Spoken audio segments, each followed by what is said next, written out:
Ventu si neustále prinášame inovatívne riešenie pre efektívnu správu budov. Najnovšie do nášho portfólia zaraďujeme technológiu, ktorá mení spôsob čistenia fasád. Čistenie fasád výškových budov bolo doposiaľ časovo aj technicky náročné. Vďaka využitiu dronov dokážeme tieto práce vykonávať rýchlejšie, presnejšie, aj na ťažko dostupných miestach a predovšetkým bezpečnejšie. Používaná technológia je navrhnutá špeciálne na čistenie fasád výškových objektov s rôznymi typmi povrchov, ako sú sklo, kov, betón, kameň či omietka.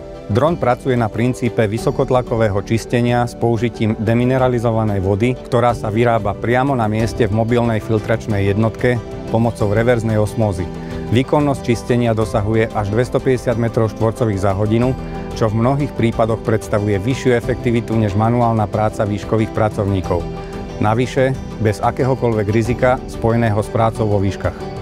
Osmotická voda, zbavená minerálov, je zohrievaná na požadovanú teplotu podľa aktuálnych podmienok, aby po zaschnutí nezanechávala nežiaduce škvrny na povrchu. To z nej robí ideálne riešenie pre čistenie sklenených fasád. V niektorých prípadoch sa v prvej fáze na povrch aplikuje aktívna pena, ktorá naruší nečistoty a následne sa zmije osmotickou vodou pod tlakom. Celý proces prebieha s maximálnou presnosťou, dron je stabilizovaný, vybavený senzorickým riadením a je plne vodeodolný. Nová dronová technológia sa stáva súčasťou našich integrovaných služieb v oblasti správy budov.